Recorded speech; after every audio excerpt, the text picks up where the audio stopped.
Something I can help with? Yes? What's on your mind? I knew this would come up sooner or later. I don't know how to explain, but I had a dream. In it, there was an impenetrable darkness. It was so dense, so real. And there was a noise, a terrible, ungodly noise. I stood on a peak and watched as the darkness consumed everything. And when the storm swallowed the last of the sun's light, I fell, and the darkness drew me in. I suppose I did. That was what the darkness was, no? When I woke, I went to the Chantry's gardens, as I always do. But that day, the rosebush in the corner had flowered. Everyone knew that bush was dead. It was grey and twisted and gnarled, the ugliest thing you ever saw. But there it was, a single beautiful rose. It was as though the Maker stretched out his hand to say, even in the midst of this darkness, there is hope and beauty. Have faith.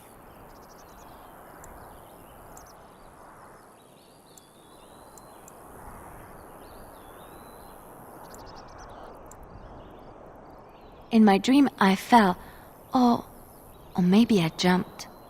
I'd do anything to stop the blight. I know that we can do it. There are so many good things in the Maker's world. How can I sit by while the blight devours everything?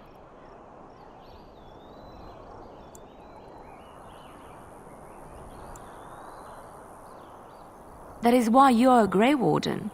Come, there's a blight to stop.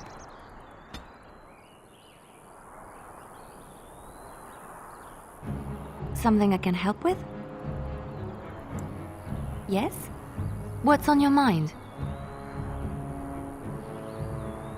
I miss Val-Royeaux. Unlike other cities where the people are the lifeblood and the character, Val-Royeaux was her own person, and her people little more than decorations.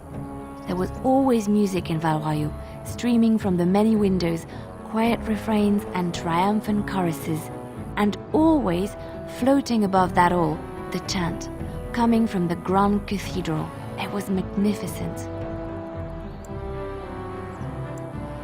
If you get the chance, you should see it, at least Val-Royeaux. Of course, there are good things and bad things about Orlais, like anywhere else. Sometimes I miss it dearly, and sometimes I'm glad I'm rid of it. And you will laugh at this, but I miss the fine things I had in Orlais.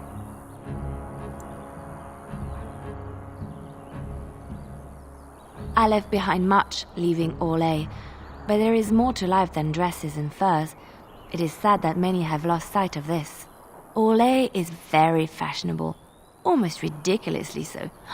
But the shoes! Living with those ridiculous trends was worth it for the shoes.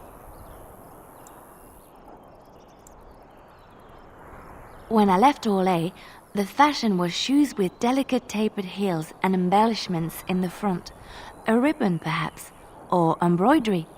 In soft colors, of course. It was spring. I had my eye on a pair my shoemaker was working on. It was covered in pale blue silk with amber beads on the toe. The shoes made in Orlais were exquisite.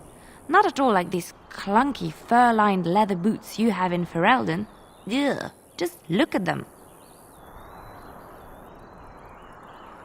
They're sturdy shoes, but sometimes a girl just wants to have pretty feet. Oh, I could talk about shoes all day, but we have things to do, don't we?